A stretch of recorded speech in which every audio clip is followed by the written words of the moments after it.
Were you interested in showing this video from the Yale law professor? Yes, the Ross Douthat interview. I thought this was so fascinating. It was where I was headed next. Okay. So let's show this clip.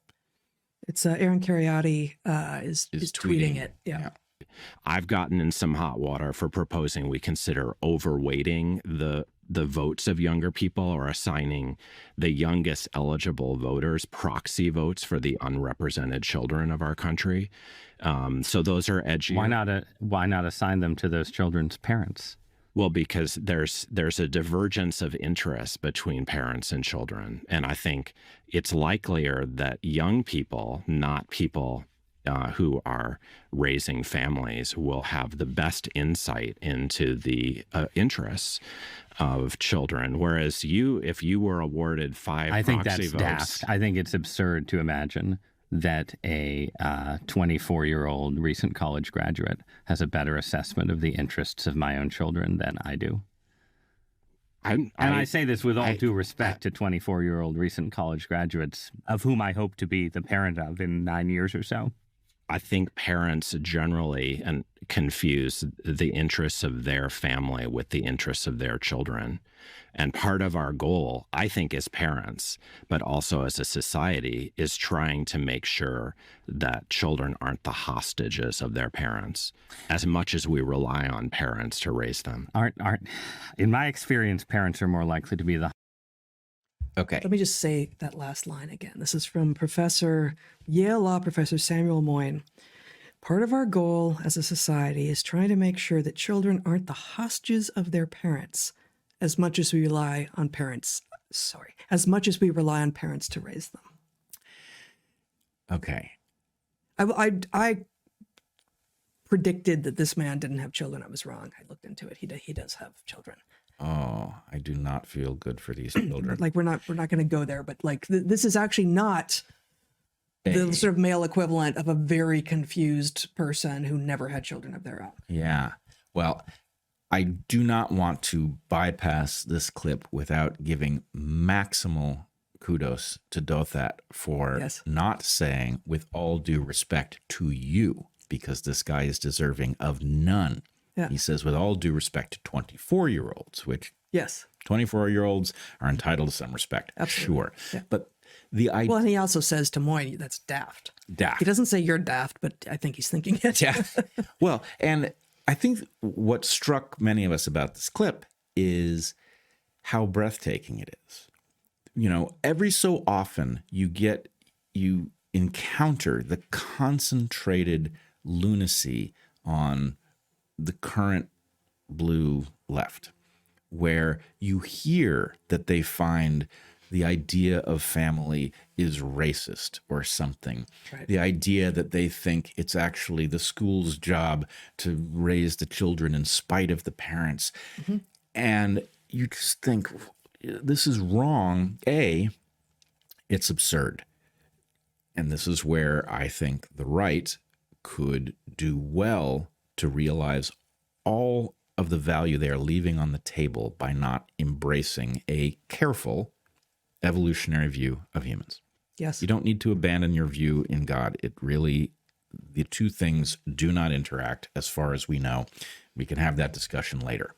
But parents and children have an alignment of interests that is the result of a 3.5 billion year unbroken trajectory of reproduction that has been founded on that principle, and that B extends into the cultural layer such that parents are transmitting material, both genetically and outside of the genome, through those children. This is the way that our culture is built. Furthermore, you will find, if you embrace the genetic part of this analysis, that the fact that a parent is inherently aligned with their child by genes is also the strongest argument in favor of monogamy, which conservatives embrace.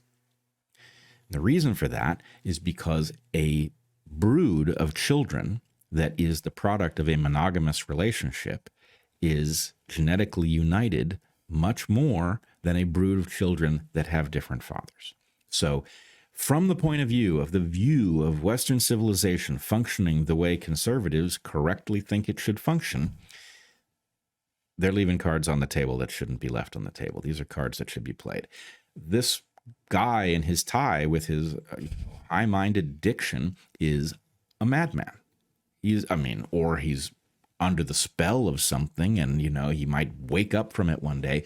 But nonetheless, the idea that rando 24-year-olds, who, by the way, are not like God-given instantiations of something. These people are the product of schools that suck and the online environment, which is a battleground. So what they think they know isn't real.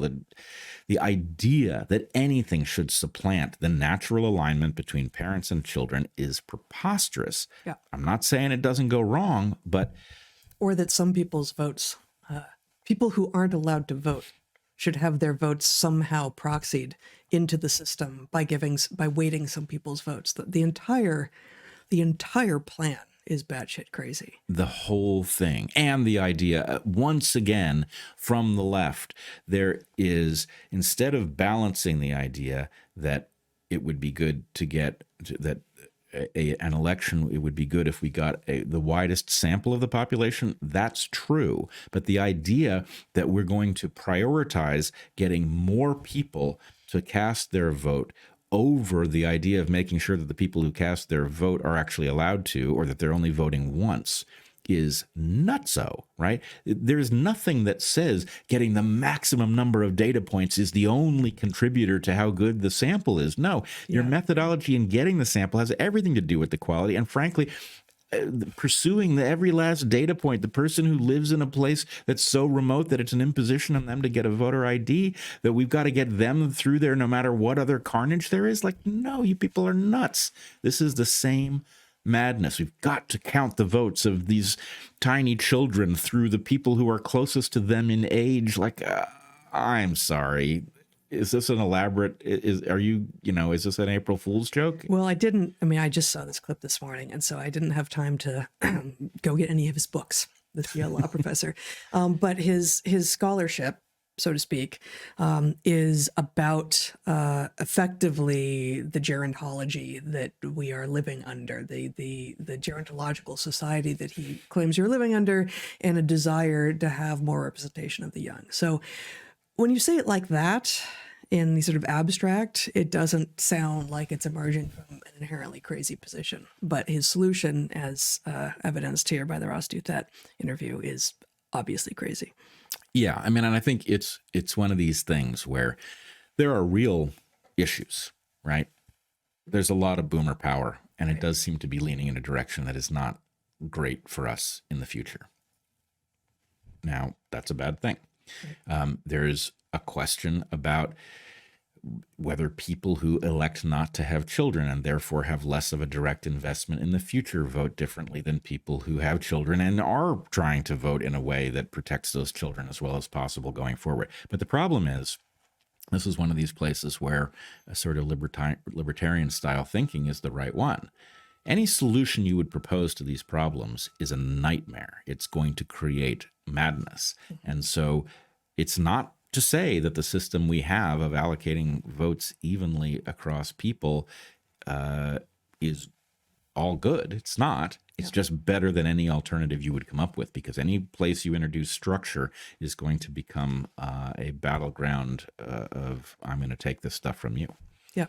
And I've seen this, so I'm going to privilege these people, but then I didn't see this. And so next comes along, you end up with a bureaucracy very, very quickly. You end up with a system that is non-functional, and that actually everything that it has missed explicitly suffers more than it would in a system that just says, you know what, one person, one vote, and here's the age at which you can start voting.